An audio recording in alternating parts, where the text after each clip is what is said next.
அன்பானவர்களே, அன்பு வணக்கங்கள். மனிதனுடைய பிறப்பு இறப்பு ரகசியங்கள்,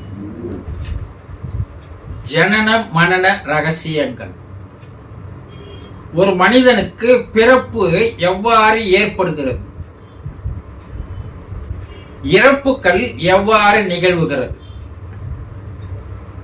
மனிதர்களுக்கு மனிதர்கள் இறப்புகள் வேறுபடுகிறது. அப்படி வேறுபட காரணங்கள் என்ன?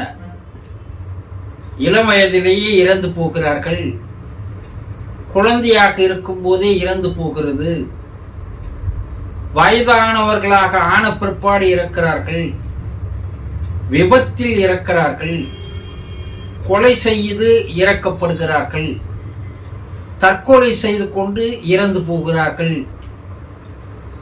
பல காலம் நோயில் கடினப்பட்டு கஷ்டப்பட்டு துன்பப்பட்டு இறந்து போகிறார்கள். இப்படி மனிதர்களுக்கு மனிதர்கள் இறப்புகள் மாறுபட்டு வருவது ஏன்?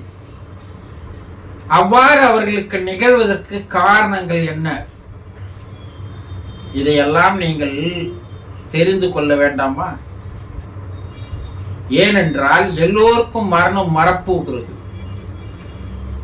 அந்த மரணம் எப்படிப்பட்ட மரணமாக இருக்கும் என்பது நமக்கு தெரியாது. ஆனால் மரணங்கள் எவ்வாறு நிகழ்கிறது என்பதை தெரிந்து கொள்ளலாம் அல்லவா? இதை பற்றி நீங்கள் தெளிவாக தெரிந்து கொள்ள வேண்டும் என்றால் முதலில் இந்த சேனலை சப்ஸ்கிரைப் பண்ணி வைத்துக் கொள்ளுங்கள். தொடர்ந்து என்னோடு நாள்தோறும் இந்த சேனலில் வருகின்ற வீடியோவை பார்த்து வாருங்கள். பல்வேறு ரகசியங்களை நீங்கள் தெரிந்து கொள்ளலாம். வாழ்க்கையில் மிக மிக முக்கியமாக தெரிந்து கொள்ள வேண்டிய பாடங்கள். ஆக உங்களுக்கு ஒரு வாய்ப்பு, சந்தர்ப்பம் கிடைத்திருக்கிறது. எந்த சேனல்களிலும் இதை தெளிவாக தெரியப்படுத்த மாட்டார்கள். இதை நீங்கள் தெரிந்து கொள்ளலாம். தொடர்ந்து என்னோடு வாருங்கள். இன்று நாம் என்ன பார்க்க போகிறோம் என்றால், ஒரு அன்பர், என்னுடைய தகப்பனார் உட்கார்ந்து பேசிக்கொண்டே இருந்தார்.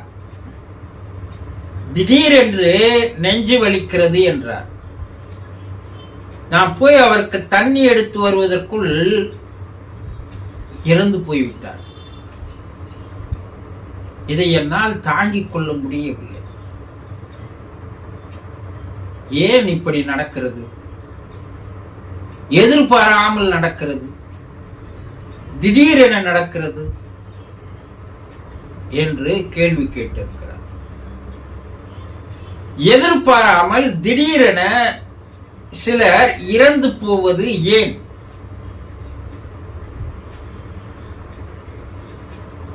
வாக்கிங் போறேன்னு காலையில போனாருங்க. ஆனா போனவர் மறுபடியும் திரும்பியே வரல. உயிரோடு அவர் வீட்டுக்கு வரல. அவர் சடலத்தை தூக்கிட்டு வராங்க. இது எதிர்பார்க்கவே இல்லை நாங்கள். இப்படி மரணம் வருவது ஏன்? இரவு தூங்க போனார், காலையில் எப்ப விழித்துக் கொள்வார். ஆனால் போய் பார்த்தால் இறந்து போயிருக்கிறார். தூக்கத்திலேயே அவர் மரணம் நடந்திருக்கிறது. இதை நாங்க கொஞ்சம் கூட எதிர்பார்க்கல என்று பல பேர் கூறுகிறார்கள். எக்ஸசைஸ் பண்ணிட்டே இருந்தா, உடற்பயிற்சி பண்ணிக்கொண்டே இருந்தார்கள் ஜிம்ல. திடீரென்று கீழே விழுந்தார். பார்த்தால் உயிர் போய்விட்டது. ஏன் தெரியவில்லை. இப்படி எதிர்பாராமல் திடீரென பல்வேறு மரணங்கள் நடக்கின்றன. அதை அந்த குடும்பத்தாரால் தாங்கிக் கொள்ள முடியவில்லை. 25 வயது தான், ரன்னிங் ரேஸ் ஓடினா திடீரென்று மயங்கி கீழே விழுந்தான், இறந்து போய்விட்டான். இப்படி பல்வேறு குடும்பங்களில் பல்வேறு நிகழ்வுகள் நடைபெற்று வருகிறது. இதற்கெல்லாம் காரணம் என்ன? இந்த எதிர்பாராமல் திடீரென்று இறந்து போகிறவர்களுடைய குடும்பத்தார் அவர்களால் இந்த நிகழ்வை, இந்த நிகழ்ச்சியை, மரணத்தை தாங்கிக் கொள்ள முடியவில்லை. அப்ப இதுக்கு என்ன காரணம்? ஒரு காரணமும் அல்ல.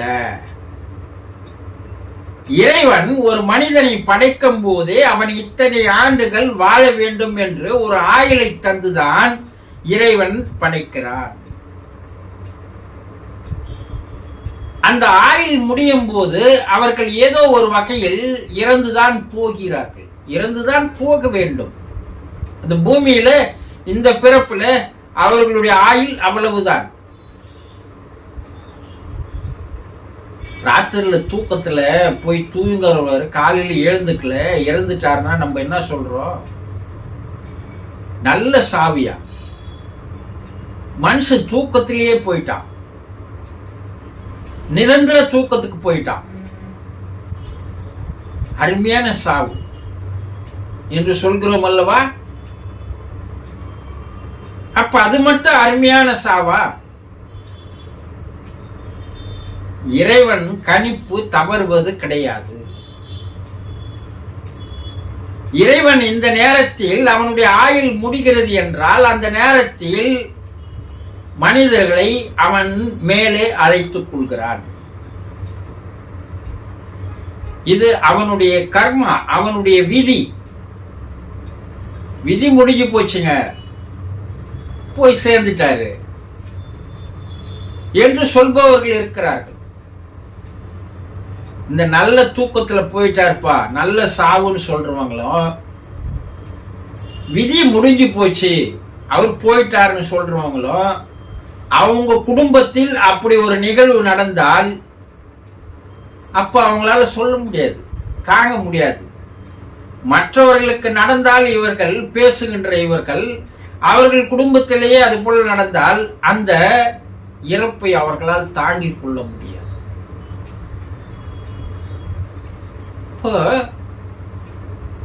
ஒவ்வொருவருக்கு ஒரு காலம் நேரம் நிர்ணயிக்கப்பட்டிருக்கிறது. அந்த கால நேரம் முடிந்தவுடன் அவர்கள் போய் சேர்ந்துதான் ஆக வேண்டும். இப்படி இறக்கின்ற இறப்புகள் ஒரு வகையில் நல்லது என்பதை நீங்கள் எடுத்துக்கொள்ள வேண்டும். படுத்த படுக்கையா, மருத்துவமனைகளில் நோயாளியா பல காலம் இருந்து கொண்டு பல லட்சங்கள் செலவு செய்து கொண்டு நம்மையும் கஷ்டத்தில் ஆழ்த்தி அவரும் உயிர் போகாமல் கஷ்டப்பட்டு கொண்டு வேதனையை, நரக வேதனையை, மரண வேதனையை அனுபவித்துக் கொண்டு எப்ப போவோமோ இப்ப போவோமோ எப்ப போவோமோ என நாம் எதிர்பார்த்து கொண்டு இறந்து போவதை விட இப்படி திடீரென்று இறந்து போவது ஒரு வகையில் நல்லதே. படுத்த படுக்கையாயிடுறாங்க, எல்லாம் பெட்டிலேயே அவர் கழிக்க வேண்டியதா இருக்குது. அந்த குடும்பத்தார் என்ன நினைப்பாங்க? எப்படா இவர் சாவார்னு அவர் சாவை இறைவனிடம் வேண்டுகின்ற மக்கள் இருக்கிறாங்க இல்லையா? என்னால இதுக்கு மேல கவனிக்க முடியாது, இந்த மனுஷன் செத்தும் தொலைக்க மாட்டேன்றான், உயிரோடு இருந்து எங்களையும் வேதனைப்படுத்துறான், அவனும் வேதனைப்படுத்திக்கிறான். இறைவா சீக்கிரம் இந்த உயிரை எடுத்துன்னு போயிடு அன்னு சொல்ற வேண்டுதல்கள் எத்தனை பேர் இருக்கிறார்கள். அப்படியெல்லாம் இல்லாமல் ஒரு மனிதன் மீது சலிப்பும் வெறுப்பும் ஏற்பட்டு இறக்கின்ற தருணங்கள் இல்லாமல் இப்படி எதிர்பாராமல் திடீரென்று இறந்து போகின்ற மரணம் நல்லதாக தானே இருக்கிறது. அதை தாங்கிக் கொள்ளுகின்ற மனப்பக்குவம் நமக்கு இல்லை, அவ்வளவுதான். இறைவன் அந்த நேரத்துக்கு இழுத்துன்னு போகணும், அவன் ஆயுள் முடிஞ்சு போச்சு அதனால போயிட்டாருன்ற ஏற்றுக்கொள்ளுகின்ற மனப்பக்குவம் அந்த குடும்பத்தாருக்கு இருப்பதில்லை. அதனால அவர்கள் என்ன பண்றாங்க, பெரும் அதிர்ச்சிக்கு ஆளாகிறார்கள், மன வேதனைக்கு ஆளாகிறார்கள், கலக்கும் முறுகிறார்கள், கண்ணீர் விடுகிறார்கள், கதறி அழுகிறார்கள். என்னதான் செய்தாலும் போனவர் தான், திரும்பி வரப்போவதில்லை, இல்லையா?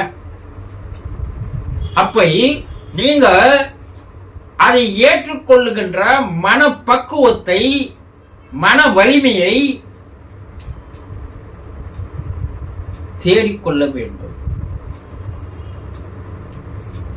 அப்படி தேடிக்கொண்டீர்களேயானால் அவருடைய விதி முடிந்தது, அவர் போய் சேர்ந்தார். இது ஒரு நல்ல மரணம் தான். ஆனால் இனி குடும்ப பாரத்தையும் வாழ்க்கையும் நடத்த வேண்டிய பொறுப்பை இறைவன் என் தலையில் வைத்திருக்கிறார். கலங்குவதை விட்டுவிட்டு இனி காலம் எப்படி நடத்த வேண்டும் என்பதை புரிந்து கொண்டால் மரணங்கள் எல்லாம் அவர்களுடைய ஆயுள் முடிகிறது, அதனால் அவர்கள் போய் சேர்கிறார்களே தவிர இறைவன் திடீரென்று யாரையும் அழைத்துக் கொள்வது இல்லை. இதை பற்றியெல்லாம் தெளிவாக தெரிந்து கொள்ள வேண்டும் என்றால் தொடர்ந்து நாள்தோறும் வெளிவருகின்ற வீடியோவை நீங்கள் பார்த்து வாருங்கள். மரணங்கள் பலவிதம், அது எப்படி மனிதர்களை அதிர்ச்சிக்குள்ளாக்குகிறது, பாதிக்க செய்கிறது, அதிலிருந்தெல்லாம் எப்படி விடுபட வேண்டும் என்பதை தெரிந்து கொள்வதற்கு தான் ஞானம் என்று பெயர். ஆக ஞானம் என்பது தெளிதல் என்று பெயர். நீங்கள் ஒரு ஞானியாக மாறிவிட்டால் இந்த பாதிப்புகள் இருந்தெல்லாம் விடுபடலாம். புரிந்து கொண்டீர்களா? சந்தோஷம்.